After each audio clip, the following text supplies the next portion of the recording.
காரைக்கால் அருகே விவசாய கூட்டுறவு சங்கத்தில் கடன் வழங்க வேண்டும் உள்ளிட்ட பல்வேறு கோரிக்கைகளை வலியுறுத்தி 50க்கும் மேற்பட்ட விவசாயிகள் சாலை மறியல் போராட்டத்தில் ஈடுபட்டதால் பரபரப்பு நிலவியது.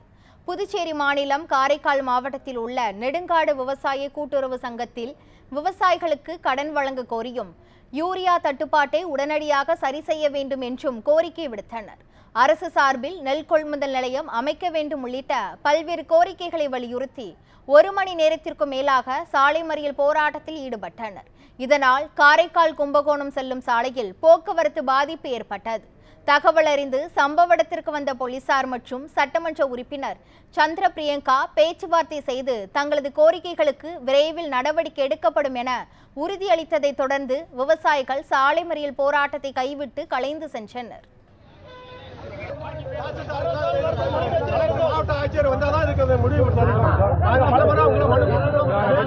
விவசாயிகளுக்கு சிவில் ஸ்கோர் வேண்டாம், விவசாய கூலி தொழிலாளிக்கு மனுக்களை வழங்கிடு.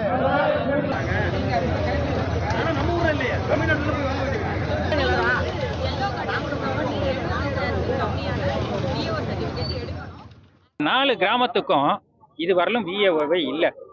ஒரே ஒரு விஏஓ என்ன பண்றாருன்னா 5 கிராமத்து வேலையும் அவர் பார்க்க வேண்டிய நிர்பந்தத்துக்கு வராரு.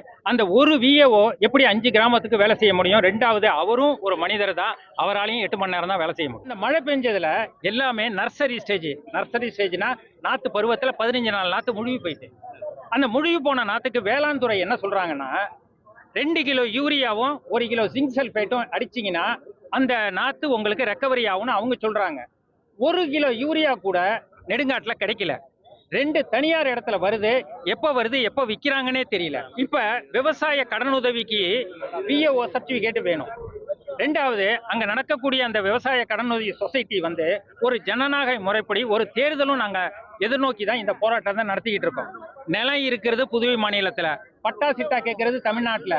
இடையில இருக்கக்கூடிய வியாபாரி என்ன விலை வைக்கிறாங்களோ அந்த விலைக்கு நாங்க கட்டுப்பட்டு தான் நெல்லையும் விற்கிறோம், உரத்தையும் வாங்குறோம். இப்படிப்பட்ட சூழ்நிலை நிலவி இதை அரசின் கவனத்துக்கு கொண்டு செல்வதற்காக வேண்டிதான் இந்த சாலை மறியல் நாங்க நடத்திக்கிட்டு இருக்கோம்.